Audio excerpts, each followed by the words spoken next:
everyone, and welcome to another wrap up, and I am freaking freezing. So since my last wrap up, I've read 4 books. The first book I finished was The Son of Neptune by Rick Riordan, which is the second book in the Heroes of Olympus series. I gave this 4 stars. It picks up right where the first one left off. And Percy is in this one. I liked it. In here you kind of get to see more Roman things, and I found that really interesting.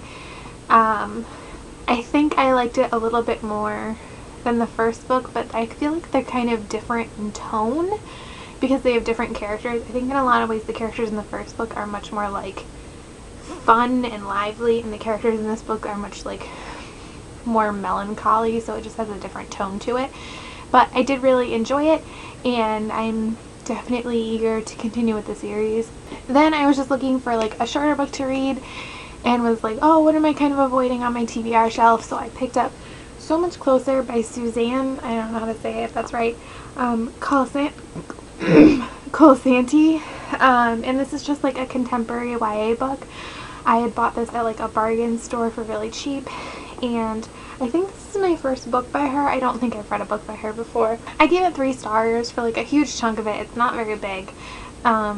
I really wasn't enjoying it. I considered DNFing it, but it's so short I was like, well, whatever. It definitely got better in like the last 50 to 60 pages. That upped it to a 3-star read for me.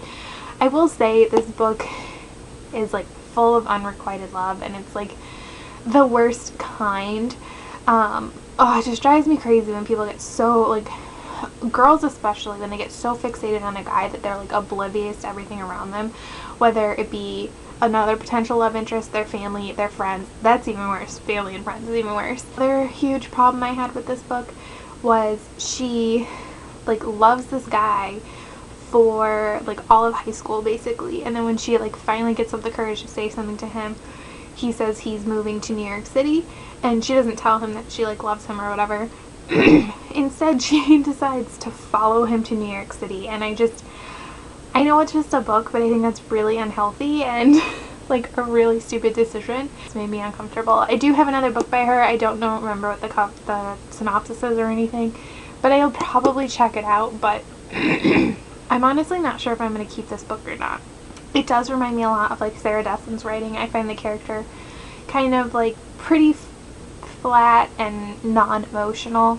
I don't know. I think it reads a lot like Sarah Dessen. I like some Sarah Dessen, but a lot of it I find just kind of like... Then on my ebook I read Ricochet by Krista and Becca. My ebook on my Nook I read Ricochet by Krista and Becca Ritchie. And this is like the 1.5 in the Addicted series, but it's like 250 pages, so whatever. I loved it. I gave it 5 stars. I love it even more than Addicted to You. I think it's amazing. The majority of the story follows just Lily. You kind of get a look more at her past with Lo, but it's more her journey and her story, and I think that I didn't realize I needed that, but I did need it, and I like wanted to immediately pick up the second book, Addicted to Now, I think is what it's called, which I do own it as an ebook, but my understanding is the series, like the whole series, because it's complicated, isn't finished yet, so I'm kind of trying to like read it slowly. And then also I had read all of those like one day at a time. The Son of Neptune I fully intended to read over a couple days, and it just like happened that I read it really fast. So I wanted to pick up a book I thought I would read slower, so I decided to reread Graceling, which I've been wanting to do because Bitter Blue is on my 15 books to read in 2015, and I just like remember very basic things about the story, and even though Bitter Blue doesn't follow the same main character, I just really felt like it'd be important for me to get back into this world. At the same time, I was so nervous. I remember loving this book, and apparently I rated it on Goodreads back in the day, and I had rated it 5 stars, so I clearly loved it. And I was like, what if it disappoints? And at first I was like, oh my god, I don't know. But no, it totally lived up. I mean, it was still a great fantasy read. I actually like Fire, which is the prequel story. I know a lot of people don't like it. They think it's really slow. I actually think Graceling is really slow.